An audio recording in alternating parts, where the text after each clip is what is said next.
When we talk about what makes us human, we're often trying to define what sets us apart from other animals. It's easy for us to list the ways that we perceive ourselves, the human race, to be different and possibly superior to the rest of the natural world. We've developed full languages for communication. We appreciate music and art, and leave a legacy when we die. But some of these definitions of what makes us human and what distinguishes us from other animals start to become slightly less clear-cut when we examine our closest non-human relatives, primates, and, more particularly, the great apes. Even to the unscientific eye, the similarities between young humans and young chimpanzees are blindingly obvious. Seeing a young chimp respond to tickling with giggles is uncannily familiar. Throughout history, primates have been used as human proxies. Not long ago, it was still considered acceptable and harmless to dress chimps in clothing and have them pretend to be humans, invariably for comic effect. Primates have long been used for scientific research and technology development in situations where we've been unwilling to risk human lives. Remarkably, since the late 1940s, over 30 primates, including monkeys and chimpanzees, have been launched into space, and, unsurprisingly, very few of them returned to Earth alive. While acceptable at the time, many of these images are disturbing to us now. The ethical perception of this treatment of primates has changed over time. And this change came about, in large part, due to the research into great ape communities in the wild conducted by groundbreaking scientists like Dr. Jane Goodall. Goodall began her research with wild chimpanzees in Tanzania in 1960. She was the first scientist to record the use of tools by primates, specifically chimpanzees making tools to extract termites from termite mounds. Prior to this, it was thought that making tools was a defining human characteristic, and it led to the grand pronouncement from the eminent anthropologist Louis Leakey: now we must redefine tool, redefine man, or accept chimpanzees as humans. Through her 40 years of research, Goodall revealed chimpanzees to be complex creatures capable of compassion and altruism, with complicated societies and familial relationships. This work offered not only insight into chimpanzee culture, but into our own as well. Today, with modern DNA research, it has also been revealed that we share approximately 99% of our DNA with chimpanzees and bonobos. All of which raises the question, what is it in that 1% that really makes us human?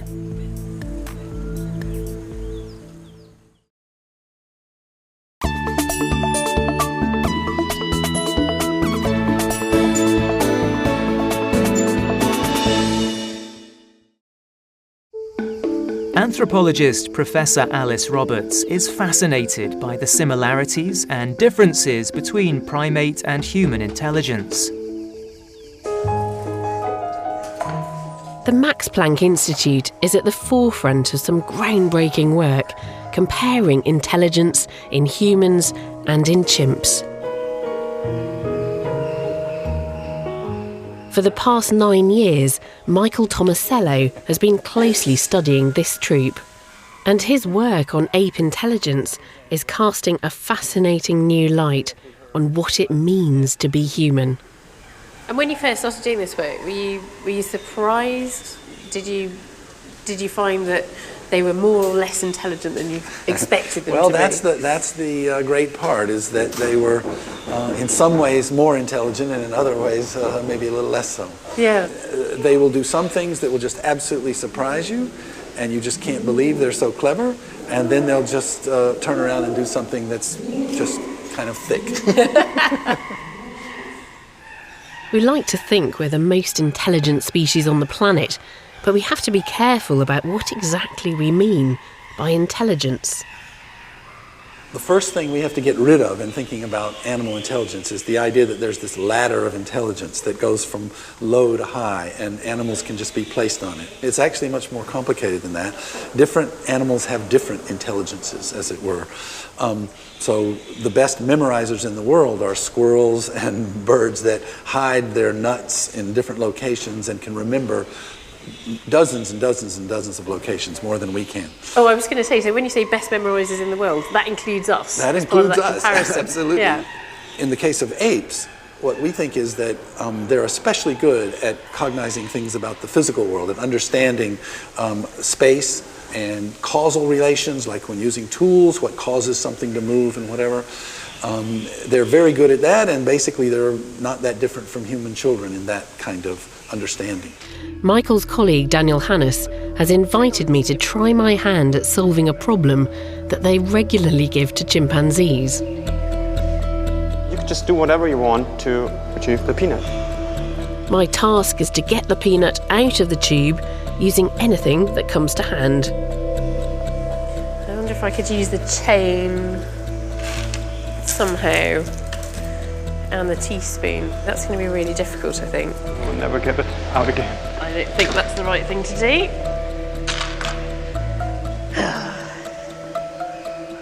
It may take me a while to figure it out, but the key to this puzzle is something that you might think chimps don't have: the ability to use a bit of lateral thinking.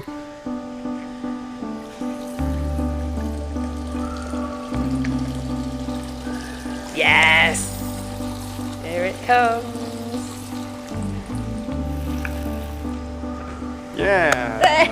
Wow. Excellent. It took me more than 4 minutes to get my peanut. So now, let's see how a chimpanzee manages.